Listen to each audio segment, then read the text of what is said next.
ઢીલો ભાભો એવું થોડું કહેવાય, ઢીલા ભાઈ જ કહેવાય. નહીં મને ભાઈ હવે ન કહેતા, મેં ના પાડી તમને. હા તો વાંધો નહીં. હાલ જ્યાં હોય ને મને ટીલાભાઈ મારું ક્યાંય થાતું નથી, આ પેટી ઉતરાવો. આવો. બહુ વજન કેરીમાં હો, પણ આખેર તો આમ તો કેરી તાળાવાની એવી લાવી છે, હારામ હારી જ મેં લીધી છે. આવા તડકાના કેરી વેચવાની હીરી પડ્યા. ભાઈ બપોરે બધા ઘરે ખાવા આવે ને, એટલે બપોરે બધા ઘરે હોય એટલે મારી કેરી ખપે. એવું. હા જો કેરી હા કેરી તો સારી જ રહી. હા ગોટલા વગરની કેરી મારી. ગોટલા વગરની કેરી. ગોટલા વગરની કેરી એમાં જ રહ નીકળે. ઈ વરી કેવી કેરી? આ તમે જોવો ને, આ ગોટલા વગરની બધી કેરી આખે આખી રહ ની ભરી છે ને.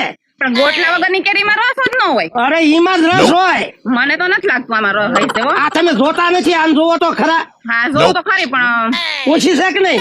આ તે હાવ પોસી છે આ આ કેરી પણ તો. કેરી પોસી જ આવે. એટલે મારી કેરી છે ને, મારી કેરી તો બધા બહુ લઈ જાય. હા ઈ તો ઠીક